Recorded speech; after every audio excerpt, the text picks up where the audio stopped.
Alarming report.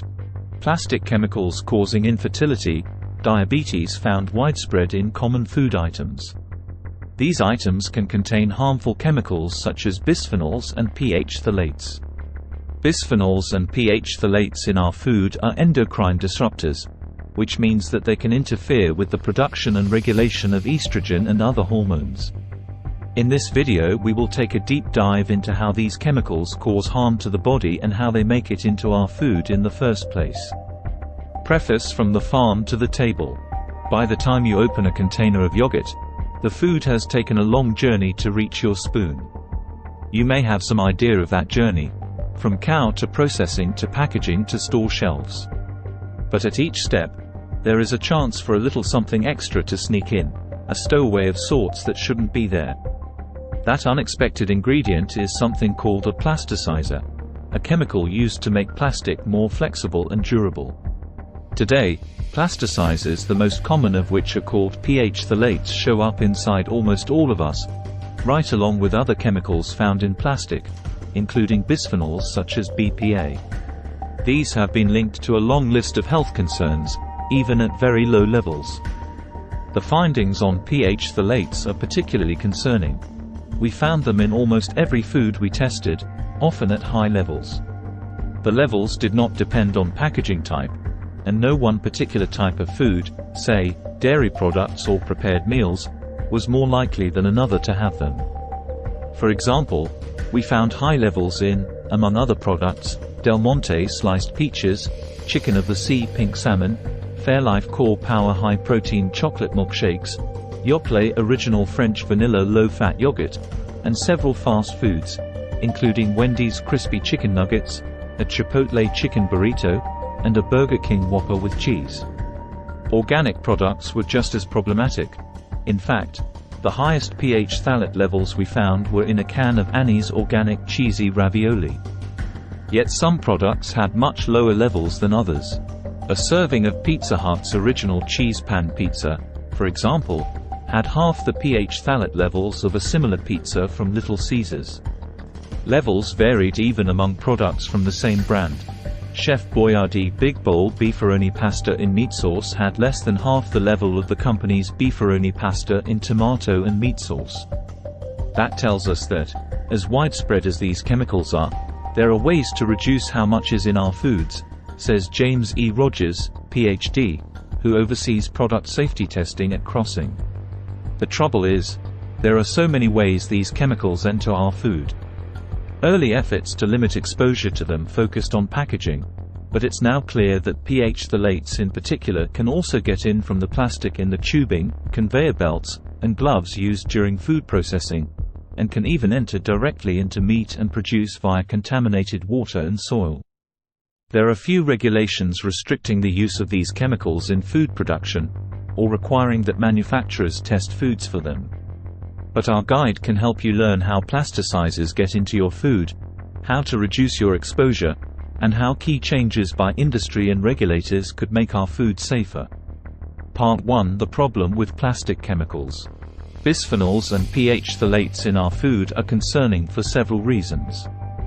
To start, growing research shows that they are endocrine disruptors, which means that they can interfere with the production and regulation of estrogen and other hormones. Even minor disruptions in hormone levels can contribute to an increased risk of several health problems, including diabetes, obesity, cardiovascular disease, certain cancers, birth defects, premature birth, neurodevelopmental disorders, and infertility. Those problems typically develop slowly, sometimes over decades, says Philip Landrigan, MD, a pediatrician and the director of the Program for Global Public Health and the Common Good at Boston College. Unlike a plane crash, where everyone dies at once, the people who die from these die over many years. Another concern is that with plastic so ubiquitous in food and elsewhere, the chemicals can't be completely avoided. And though the human body is pretty good at eliminating bisphenols and phthalates from our systems, our constant exposure to them means that they enter our blood and tissue almost as quickly as they're eliminated. And plasticizers in particular can easily leach out of plastic and other materials.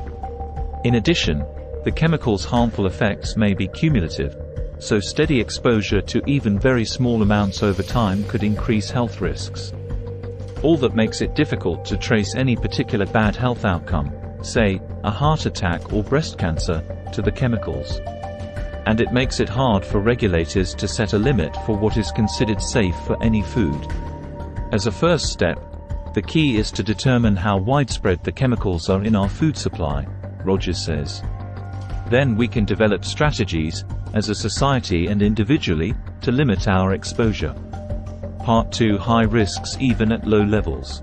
To help figure out the scope of the problem, CR tested a wide range of food items, in a variety of packaging. Specifically, we tested 85 foods, analyzing 2 or 3 samples of each. We looked for common bisphenols and phthalates, as well as some chemicals that are used to replace them. We included prepared meals, fruits and vegetables, milk and other dairy products, baby food, fast food, meat, and seafood, all packaged in cans, pouches, foil, or other material. The news on BPA and other bisphenols was somewhat reassuring. While we detected them in 79% of the tested samples, levels were notably lower than when we last tested for BPA, in 2009, suggesting that we are at least moving in the right direction on bisphenols, says CR's Rogers. But there wasn't any good news on phthalates. We found them in all but one food, Polar Raspberry Lime Seltzer. And the levels were much higher than for bisphenols. Determining an acceptable level for these chemicals in food is tricky. Regulators in the US and Europe have set thresholds for only bisphenol A, BPA, and a few phthalates, and none of the foods CR tested had amounts exceeding those limits.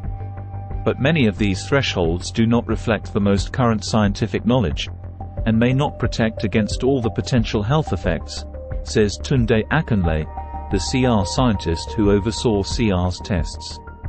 We don't feel comfortable saying these levels are okay, he says. They're not. The decision to allow these chemicals in food is not evidence-based, says Amy Zota, SCD, an associate professor of environmental health sciences at the Columbia University Mailman School of Public Health in New York City, who has studied the risks of phthalates. For example, one of the most well-studied phthalates is called DEHP.